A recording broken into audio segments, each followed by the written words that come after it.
Σε αυτό το τρίτο μέρος θα εστιάσουμε στα έντυπα που εκτυπώνουν τα ξενοδοχεία όταν υποδέχονται τους καλεσμένους τους επισκέπτες και όταν βρίσκονται στο δωμάτιο. Μια πρώτη κατηγορία έχει να κάνει με τις λεγόμενες card with compliments. Μια κάρτα που ουσιαστικά ευχαριστεί τον πελάτη που επισκέπτεται το δωμάτιο και διαμένει στο συγκεκριμένο ξενοδοχείο. Συνήθως έχουμε λογότυπο και ένα χώρο πίσω που μπορεί κάποιος να σημειώσει ό,τι θέλει. Υπάρχουν και άλλες μορφές καρτών. Φερειπίν μια κάρτα που τοποθετείτε στο κρεβάτι σας και ζητάτε να αντικατασταθούν τα συντόνια του δωματίου σας. Σε μια προσπάθεια να μην αλλάζουν αυτά καθημερινά, αλλά να βοηθάμε το περιβάλλον και την βιωσιμότητα. Υπάρχει μια μεγάλη κατηγορία που έχει να κάνει με έντυπα δωματίου, όπως είναι φερειπίν αυτό εδώ, που είναι ένας τιμοκατάλογος υπηρεσιών καθαρισμού ρούχων. Μπορεί να είναι και άλλα, όπως είναι οδηγίες περί ασφάλειας, έντυπα αξιολόγησης του ξενοδοχείου στο οποίο διαμένετε. Μια πάρα πολύ σημαντική κατηγορία είναι τα λεγόμενα door hangers. Είναι αυτά τα οποία βρίσκονται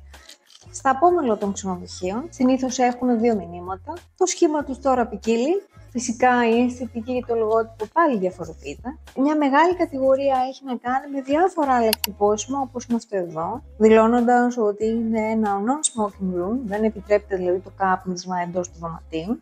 Έχουμε μετά ποικίλες κάρτες, συνήθως πλαστικές, όπως είναι αυτό εδώ που μπορεί να είναι κάρτα εισόδου μέσα στο δωμάτιο. Και αντίστοιχα το λεγόμενο key holder που είναι ουσιαστικά η θήκη που δίνουμε στον πελάτη προκειμένου να φυλάσει την καρτούλα με την οποία μπαίνει μέσα στο δωμάτιό του. Τέλος έχουμε και κλασικές εκτυπώσεις όπως έχει να κάνει με επιστολόχαρτα, μικρούς ή μεγάλους φακέλους όπως είναι αυτή εδώ. Πάντα υπάρχει λεγόμενη φόρμα εγγραφής, το registration form, συνήθως σε αυτήν συμπληρώνουμε τα προσωπικά μας στοιχεία και αρκετές φορές υπάρχουν οδηγίες και κανονισμοί εντός του ξενοδοχείου που καλείται ο επισκέπτης να τηρήσει.